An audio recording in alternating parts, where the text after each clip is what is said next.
Office की canteen में बैठकर दो लोग बातें कर रहे थे। अरे यार, ये क्या हो गया अरुणा को? क्यों आजकल वो इतना एरोगेंट बिहेव करती है? पता नहीं क्या समझती है अपने आप को। मैंने कुछ कहा तो कहने लगी अपने काम से काम रखो। अरे भाई, लगता है तुम्हें पता नहीं है कि 2 महीने पहले ही तो उसका तलाक हुआ है। डिप्रेशन में होगी बेचारी, इसलिए ऐसा बर्ताव करती है। दूसरे आदमी ने कहा। बेचारी और वो? बेचारा तो उसका पति होगा। अच्छा हुआ जो उससे अलग हो गया। पहले आदमी ने अपनी भड़ास निकालते हुए कहा। इन कड़वी बातों को सुनने वाला ये दो आदमी ही नहीं थे। उनसे कुछ ही दूर कुर्सी पर बैठी खुद अरुणा भी इनकी नीम सी कड़वी बातों को सुन पा रही। अरुणा हर दिन अपने अतीत को भुलाने की कोशिश करती, लेकिन उसके आसपास रहने वाले लोग इस तरह की बातों से उसे हमेशा अतीत में धकेल देते। कारण चाहे जो भी हो, अरुणा ने अपने पति से अलग होने में ही अपनी और उसके पति की भलाई समझी थी। उससे ज़्यादा तो उसका पति तलाक चाहता था। ऐसा नहीं है कि अरुणा ने अपनी शादी बचाने का प्रयत्न नहीं किया था, लेकिन अंत में उसको भी मानना पड़ा कि इस शादी में वो दोनों किसी कैदी की तरह रह रहे थे, इसलिए उसे तोड़कर दोनों का आज़ाद होना ही बेहतर होगा। रिश्ता चाहे अच्छा टूटे या बुरा, दर्द तो होता ही है, और इसी दर्द से अरुणा गुजर रही थी। इसलिए स्वाभाविक है कि उसके व्यवहार में थोड़ा बदलाव तो होना ही था। लेकिन हर किसी को ये खुशनसीबी नहीं मिलती कि उसके आसपास के लोग उसको अच्छे से समझ पाएं। अरुणा के ऑफिस के लोग और खासकर उसकी बॉस भी कुछ इसी तरह के लोगों में से थी। उसे सिर्फ काम से मतलब था। किसी भी एम्प्लॉय की पर्सनल लाइफ से वह हमेशा दूर ही रहती थी। खराब मन और समय के चलते अरुणा उस तरह से परफॉर्म नहीं कर पा रही थी जैसे वह पहले करती थी, और इससे उसकी बॉस काफ़ी नाराज़ थी। उसी नाराज़गी को दर्शाने के लिए बॉस ने उसे अपने ऑफिस में बुलाया था। बॉस उसे दिखा रही थी कि कैसे उसके परफॉर्मेंस का ग्राफ पिछले 2 महीने के दौरान 40% गिर गया है। बीच में ही अरुणा के मोबाइल पर माँ का फ़ोन आता है। बॉस के ऑफिस में होने के कारण अरुणा उसे साइलेंट पर कर देती है और फ़ोन उठाती नहीं है। अरुणा देख पाती है कि इस मोबाइल की वजह से बॉस का मूड खराब हो रहा है। अरुणा ने उनसे अपनी तकलीफ बतानी चाहिए। मैडम, मेरी ज़िंदगी में कुछ। बॉस बीच में ही बोल पड़ी। हाँ हाँ, मुझे पता है तुम्हारा तलाक हुआ है, लेकिन तुम भी अच्छी तरह से जानती हो मुझे ये बिल्कुल पसंद नहीं है कि कोई अपनी पर्सनल लाइफ को प्रोफेशनल लाइफ में लेकर आए। बॉस अपनी बात पूरी कर पाए उससे पहले ही अरुणा का मोबाइल फिर से बजा, और इस बार शायद ज़रूरी काम हो सकता है सोचकर अरुणा ने फ़ोन रिसीव कर लिया।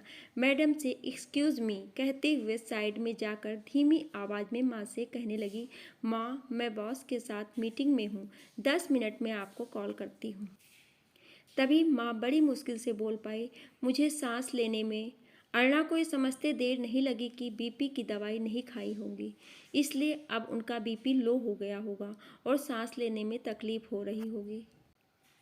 पहले ही गुस्से में बैठी बॉस अरुणा को अपने अनप्रोफेशनल बर्ताव के लिए खरी खोटी सुना रही थी, और ऊपर से ऐसी परिस्थिति कि अरुणा को इस मीटिंग को तुरंत छोड़कर जाना पड़े। अरुणा ने वही किया जो उसे करना चाहिए था। वो अपने बॉस को सॉरी बोलकर तुरंत माँ की हेल्प करने दौड़ पड़ी, ये जानते हुए कि शायद उसके परिणाम स्वरूप उसकी नौकरी भी जा सकती है। टैक्सी में तेजी से घर की तरफ जा रही अरुणा के दिमाग में कई विचार चल रहे थे, जैसे कि कहीं माँ को कुछ हो तो नहीं जाएगा, मेरे पहुँचने तक वो सरवाइव कर पाएंगी या नहीं। ऐसे वक्त में ये सुभाष कहाँ चला गया होगा। वो सुभाष को 2-3 बार फ़ोन कर चुकी थी ताकि अगर वो नज़दीक हो तो माँ तक पहुंचकर उन्हें दवाई खिला सके, लेकिन वो फ़ोन नहीं उठा रहा था। फिर वो मन ही मन भगवान से माँ की सलामती के लिए प्रार्थना करने लगती है। 25 मिनट बाद वो घर पहुंचती है तो दौड़ी दौड़ी घर के अंदर जाती है। माँ लगभग अधमरी सी एक एक सांस के लिए तड़प रही थी। अर्चना उन्हें पानी और दवाई पिलाती है और बेड पर आराम से लेटाते हैं, और उनके पास बैठकर उनके हाथ और पैर दबाती है जिससे उन्हें थोड़ा आराम मिले। आधा घंटा बीतने के बाद माँ को अब अच्छा महसूस होने लगता है। माँ अरुणा की ओर एकटक देख रही थी, उनके आंखों में आंसू थे।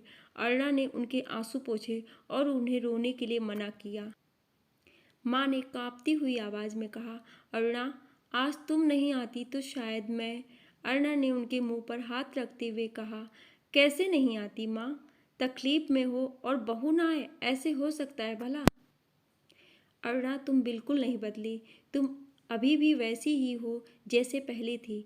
मैं सोचती थी तलाक के बाद सब बदल जाएगा। माँ ने अपने मन की बात अरुणा को बताई। अरुणा ने कहा, मैं बदल जाऊंगी ऐसा कभी मत सोचना माँ, क्योंकि मेरा तलाक आपके बेटे से हुआ है, आपसे नहीं।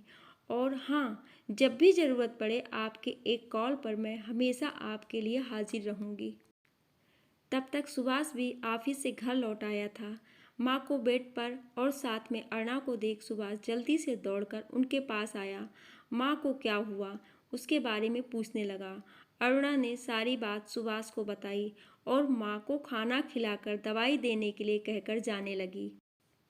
सुभाष ने अरुणा से कहा, शुक्रिया, तुमने माँ के लिए इतना कुछ किया। अरुणा जाते जाते सुभाष से कह गई, कुछ रिश्तों के नाम नहीं होते, लेकिन कुछ रिश्ते दिल से भी निभाए जाते हैं।